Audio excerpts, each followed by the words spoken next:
अस्सलाम वालेकुम dear students, welcome to research science forum. I Mohammad Faheem. Dear students, colleagues और जितने भी व्यूवर्स हैं, मैं आपसे एक रिक्वेस्ट करूंगा कि इस वीडियो को मैक्सिमम लोगों तक शेयर करें ताकि बाकी लोग भी इससे फ़ायदा हासिल कर सकें। बहुत शुक्रिया। आइए हम आज के लेक्चर नंबर 5 की तरफ चलते हैं, जो कि हमने पार्ट 1 बायोलॉजी का चैप्टर नंबर 1 शुरू किया हुआ है। और आज का स्टूडेंट्स हमारा टॉपिक है लेवल्स ऑफ बायोलॉजिकल ऑर्गेनाइजेशन। तो हम देखते हैं कि बायोलॉजिकल ऑर्गेनाइजेशन क्या है। तो ये शॉर्ट क्वेश्चन में भी क्वेश्चन आ जाता है। It is hierarchy of complex biological structures and system. Hierarchy students आपने ये पढ़ा हुआ है कि इसको हम कहते हैं कि ऐसा एक सीक्वेंस जिसमें चीज़ों को हम सिंपल से कॉम्प्लेक्स की तरफ मूव कराते हैं, या कॉम्प्लेक्स से सिंपल की तरफ भी आ सकते हैं, लेकिन एक सीक्वेंस के साथ। तो इसको स्टूडेंट्स क्या कहते हैं हम? हायरार्की। हायरार्की का मीनिंग लेडर है, या आप कह सकते हैं कि पिरामिड है, या आप कह सकते हैं कि something that is ordered, arranged from simple to complex और कॉम्प्लेक्स टू सिंपल। तो इसको कहते हैं हायरार्की। तो हम कहते हैं कि बायोलॉजिकल ऑर्गेनाइजेशन क्या हुई? हायरार्की, या आप कह सकते हैं arrangement, specific arrangement from simple to complex biological structures और सिस्टम्स दैट डिफाइन लाइफ, जो कि लाइफ को क्या करते हैं स्टूडेंट्स? डिफाइन करते हैं। इनके ऐसे बायोलॉजिकल स्ट्रक्चर्स या बायोलॉजिकल सिस्टम जो इनको हम सिंपल से कॉम्प्लेक्स तरफ अरेंज करते हैं, जो लाइफ को डिफाइन करते हैं, that is known as biological organisation. याद रखिएगा स्टूडेंट्स, जानदारों की बॉडी के अंदर जो कॉम्प्लेक्सिटी है वो बहुत ज्यादा पाई जाती है। It is not simple, you know, and they carry out many number of processes in their body. और उनको अंडरस्टैंड करने के लिए ये कोई आसान काम नहीं है। उसको अंडरस्टैंड करने के लिए जानदारों के जितने भी आप कह सकते हैं कि सिस्टम्स हैं, उनकी जो बायोलॉजिकल स्ट्रक्चर्स होती हैं, उनको हम एक तरतीब के साथ अरेंज करते हैं। तो उस अरेंजमेंट को ही एक्चुअली क्या कहते हैं हम? Biological organisation. इसके डिफरेंट लेवल्स हैं जिनको हम आगे नेक्स्ट डिस्कस करते हैं। तो एक और बड़ी अहम बात, जानदारों की बॉडी के अंदर रेगुलेटरी मैकेनिज्म पाए जाते हैं। चाहे वो जानदार यूनिसेलुलर है, चाहे वो मल्टी सेलुलर है, उनकी बॉडी के अंदर रेगुलेटरी मैकेनिज्म पाया जाता है। वो रेगुलेटरी मैकेनिज्म करता क्या है? वो क्या एनवायरनमेंट के साथ इंटरेक्ट करता है, चाहे वो एनवायरनमेंट बॉडी के अंदर है या बॉडी से बाहर है। वो मैकेनिज्म्स ये जानदारों की बॉडी को आप कह सकते हैं कि मेंटेन करते हैं। बॉडी को क्या करते हैं? मेंटेन करते हैं। टेम्परेचर रेगुलेशन में हेल्प करते हैं, ये आप कह सकते हैं ऑस्मो रेगुलेशन में हेल्प करते हैं, ये नाइट्रोजीनियस वेस्ट को मेंटेन करने में हेल्प करते हैं, जिसकी वजह से कोई भी जानदार एनवायरनमेंट के अंदर सर्वाइव करने के काबिल होता है। तो याद रखिएगा स्टूडेंट्स, तमाम जानदारों की बॉडी के अंदर आपने ये पीछे पढ़ा हुआ है कि एक लिविंग कंटेंट्स है जिसको प्रोटोप्लाज्म कहते हैं, और जितने भी केमिकल प्रोसेसेस होते हैं within cell, they take place within the protoplasm. तो स्टूडेंट्स हम देखते हैं कि जानदारों के अंदर या जानदारों को हम किस किस लेवल पे स्टडी करते हैं। तो उनके लेवल कौन कौन से हैं? सबसे सिंपलेस्ट लेवल कौन सा स्टूडेंट्स? दैट इज सब एटॉमिक लेवल। और सबसे हायर और कॉम्प्लेक्स लेवल कौन सा है? बायोस्फीयर। तो ये अक्सर एमसीक्यूज में आ जाता है, the simplest level of biological organization, सब atomic level, atomic level, molecular level, या ऑर्गेनेल लेवल, या सेल लेवल। तो कौन सा स्टूडेंट होगा? सब एटॉमिक लेवल।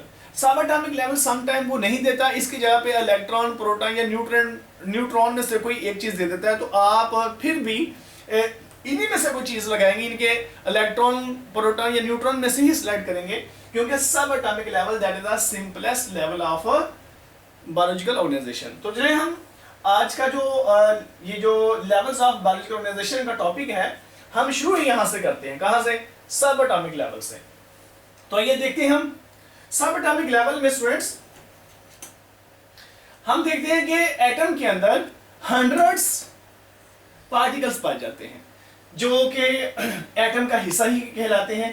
और इनमें जो फंडामेंटल पार्टिकल्स हैं, जो फंडामेंटल यानी कि आप कह सकते हैं जो इसके बुनियादी पार्टिकल हैं, वो 3 हैं। कौन कौन से? इलेक्ट्रॉन्स, प्रोटॉन और न्यूट्रॉन्स। यू नो, इलेक्ट्रॉन के ऊपर नेगेटिव चार्ज है, प्रोटॉन पे पॉजिटिव, और न्यूट्रॉन पे चार्ज नहीं होता।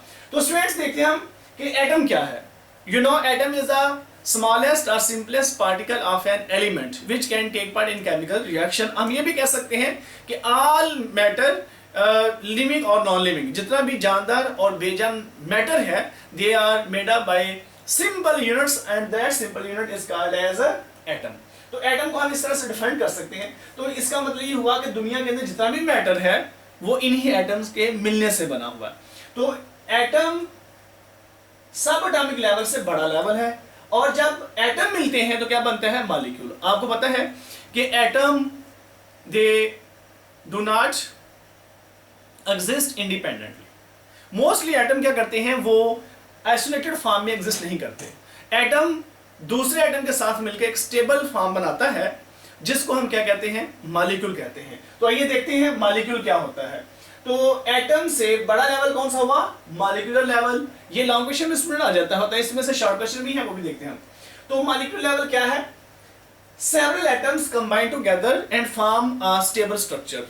They give a stable form that is called as molecule. तो मॉलिक्यूल क्या हुआ, एक स्टेबल फॉर्म है किसी ग्रुप ऑफ एटम की। तो एटम जब मिलते हैं तो क्या बनता है स्टूडेंट्स, एक स्टेबल फॉर्म बनती है, उसको हम मॉलिक्यूल कहते हैं। याद रखिएगा सेवरल एटम्स से मुराद यहाँ पे 2 और मोर एटम्स है। यहाँ पे 2 एटम या 2 से ज्यादा एटम मिल सकते हैं। ये सिमिलर एटम भी हो सकते हैं और डिफरेंट एटम भी हो सकते हैं। मसलन अगर मैं एग्जांपल दूं कि H और H मिलता है, हाइड्रोजन और हाइड्रोजन, तो क्या बना H2। तो इसमें कितने एटम मिले, 2, और दोनों सिमिलर एटम है। इस तरह से अगर मैं H और Cl की एग्जांपल दूं तो क्या बनेगा, HCl। इसमें भी 2 एटम है, ये भी डायटोमिक मॉलिक्यूल है, ये भी डायटोमिक मॉलिक्यूल है। इसी तरह से अगर मैं 3 की एग्जांपल दूं, या मसलन ये आपके सामने एक मॉलिक्यूल है H2SO4, H2SO4, इसमें 3 डिफरेंट टाइप के एटम हैं, 3 डिफरेंट टाइप के एटम हैं, लेकिन इसमें टोटल नंबर ऑफ एटम कितने हैं, 2 ये हैं, एक ये 3 और 4 ये हैं, कितने हुए 7। यानी कि इसमें आप कह सकते हैं कि 2 से ज्यादा एटम और डिफरेंट एटम भी मिल गए। तो इसका मतलब ये हुआ कि मॉलिक्यूल 2 सिमिलर एटम के दरमियान बन सकता है, 2 से ज्यादा एटम के दरमियान भी हो सकता है। तो मॉलिक्यूल क्या है, एक स्टेबल फॉर्म है। याद रखिएगा मॉलिक्यूल के अंदर बॉन्डिंग किस तरह की होती है। बॉन्डिंग 2 तरह की हो सकती है, इट मे बी आयनिक और कोवलेंट। इसके अलावा भी बॉन्डिंग पाई जाती है, लेकिन मोस्टली जो मॉलिक्यूल्स बनते हैं वो इन्हीं 2 तरह की बॉन्डिंग से बनते हैं। कौन कौन सी, आयनिक और कोवलेंट। तो स्टूडेंट्स आपने इसको सीक्वेंस के साथ लेके चलना। फिर आप यहां पे डिस्कस कर सकते हैं कि ज्यादातर जो मॉलिक्यूल हैं वो किन किन एलिमेंट से मिलकर बने हैं या किन किन एटम से मिलकर बने हैं। तो मोस्टली जो एलिमेंट या एटम्स हैं वो oxygen, carbon, hydrogen, nitrogen, calcium और फास्फोरस है। ये बायो एलिमेंट्स में आपने पढ़ा हुआ है कि जो बायो एलिमेंट्स हैं उनकी 3 कैटेगरीज हैं, मेजर, माइनर और ट्रेस। तो मेजर एलिमेंट्स के अंदर हमने 6 एलिमेंट डिस्कस किए थे, वही यहाँ पे मेंशन किए गए हैं। कौन कौन से, oxygen, carbon, hydrogen, nitrogen, calcium और फास्फोरस। और यही वो एलिमेंट्स या आइटम हैं जिनसे हमारे बॉडी के ज्यादातर जो मॉलिक्यूल बने हुए हैं। याद रखिएगा स्टूडेंट्स, जो मॉलिक्यूल जानदारों की बॉडी में पाए जाते हैं उनको कहते हैं बायोमॉलिक्यूल्स या बायोलॉजिकल मॉलिक्यूल्स, और इनकी स्टडी को क्या कहते हैं हम, मोलेकुलर बायोलॉजी या मॉलिक्यूलर बायोलॉजी। तो हम देखते हैं कि जानदारों की बॉडी के अंदर कौन से मॉलिक्यूल्स होते हैं, या हम देखते हैं कि मॉलिक्यूल्स की टाइप्स कौन सी हैं। नो डाउट इनमें से बेशुमार ऐसे हैं जो जानदारों की बॉडी में पाए जाते हैं। जानदारों की बॉडी में पाए जाने वाले मॉलिक्यूल भी इन्हीं कैटेगरी में आते हैं, वो देखते हैं हम। तो on the basis of molecular weight, molecules are divided into 2 types. कौन कौन से, माइक्रोमॉलिक्यूल्स और मैक्रोमॉलिक्यूल्स। कौन कौन से स्टूडेंट्स, माइक्रोमॉलिक्यूल्स और मैक्रोमॉलिक्यूल्स। तो माइक्रोमॉलिक्यूल्स क्या होते हैं, ऐसे मॉलिक्यूल्स जिनका मॉलिक्यूलर वेट कम हो। यानी कि माइक्रो का मतलब ही होता है स्मॉल और मैक्रो का मतलब होता है बड़ा, यानी कि लार्ज। तो इसका मतलब ये हुआ कि ऐसे मॉलिक्यूल्स जिनका मॉलिक्यूलर वेट कम होगा उनको हम स्टूडेंट्स क्या नाम देंगे, उनको नाम देंगे हम माइक्रो मॉलिक्यूल्स का, और जिनके अंदर मॉलिक्यूलर वेट ज्यादा होगा उसको क्या नाम देंगे हम, मैक्रो मॉलिक्यूल्स का। याद रखिएगा स्टूडेंट्स, माइक्रो मॉलिक्यूल के अंदर लेस नंबर ऑफ एटम्स हैं, जबकि मैक्रो मॉलिक्यूल के अंदर नंबर ऑफ एटम बहुत ज्यादा होते हैं। फिर माइक्रो मॉलिक्यूल्स का जो मेल्टिंग पॉइंट्स हैं वो भी कम होंगे, और जो मैक्रोमोलिक्यूल्स के मेल्टिंग पॉइंट्स और बॉइलिंग पॉइंट्स होंगे वो ज्यादा होंगे, क्योंकि उनकी कॉम्प्लेक्सिटी ज्यादा है, इनकी कॉम्प्लेक्सिटी कम है। फिर ज्यादातर माइक्रोमोलिक्यूल्स मोनोमर्स होते हैं, यानी कि ये सिंपल यूनिट्स होते हैं। कौन? माइक्रोमोलिक्यूल्स। माइक्रोमोलिक्यूल्स फ्रेंड्स ज्यादा क्या होते हैं? मोनोमर्स, यानी कि सिंपल यूनिट्स होते हैं। इन सिंपल यूनिट के मिलने से क्या बनते हैं? मैक्रोमोलिक्यूल्स। इस वजह से इनको क्या कहते हैं हम? Polymers. Poly mean many, mono mean single. तो इसके अंदर बेशुमार फॉर्म्स होती हैं। जैसे मैं एक एग्जांपल लिखी है, ग्लूकोज है। ग्लूकोज एक सिंपल यूनिट है और ये माइक्रोमोलिक्यूल है। अब ग्लूकोज के बेशुमार छोटे छोटे ब्लॉक्स मिलते हैं। मतलब ये ग्लूकोज का एक मॉलिक्यूल है, ये फिर ग्लूकोज है, फिर ग्लूकोज एंड सो ऑन। अगर 2 हैं तो डाई, 3 है तो ट्राई, 4 है तो टेट्रा एंड मैनी है तो पोली। यानी कि आप ये कह सकते हैं कि बेशुमार मोनोमर्स मिलते हैं तो उससे एक पॉलीमर बनता है। तो स्टार्च एक पॉलीमर है, किसका? ग्लूकोज का। तो ये एक मैक्रोमोलिक्यूल हुआ। इसी तरह से और भी आप एग्जांपल दे सकते हैं। बेशुमार अमीनो एसिड्स हैं जो कि माइक्रोमोलिक्यूल्स में आते हैं, उनसे बनने वाले पॉलीमर्स को हम क्या कहेंगे स्टूडेंट्स? मैक्रोमोलिक्यूल्स कहेंगे। इनके अलावा भी आप बेशुमार एग्जांपल दे सकते हैं।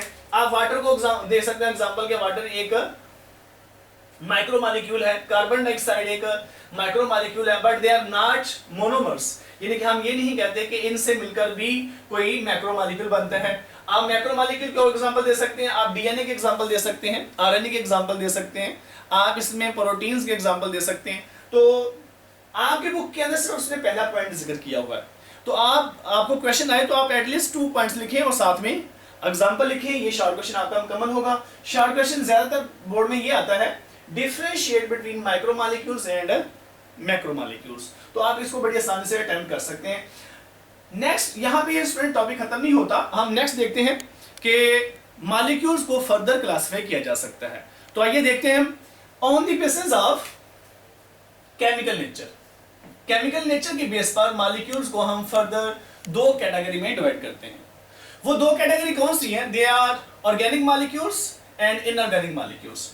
तो केमिकल नेचर की बुनियाद पर मॉलिक्यूल्स को 2 कैटेगरी में डिवाइड किया जाता है। वो 2 कैटेगरी कौन सी हैं? ऑर्गेनिक मॉलिक्यूल्स और कौन से students? Inorganic molecules. Organic molecules क्या होते हैं? ऐसे मॉलिक्यूल जिनके अंदर कार्बन और हाइड्रोजन एक साथ हों। ऐसे मॉलिक्यूल जिनमें कार्बन और हाइड्रोजन एक साथ हों, उनको क्या कहेंगे हम? Organic molecules. और इनऑर्गेनिक मॉलिक्यूल कौन से होंगे? जिनमें कार्बन और हाइड्रोजन एक साथ मौजूद ना हो। ऐसे मॉलिक्यूल को क्या कहेंगे हम? Inorganic molecules. ऑर्गेनिक मॉलिक्यूल के एग्जांपल जैसे ग्लूकोज, एटीपी और डीएनए। इनऑर्गेनिक मॉलिक्यूल के एग्जांपल जैसे कार्बन डाइऑक्साइड और वाटर, इसके अलावा भी दे सकते हैं। तो याद रखिएगा स्टूडेंट्स, हमारी बॉडी में सबसे ज्यादा पाए जाने वाले ऑर्गेनिक मॉलिक्यूल्स कौन से हैं?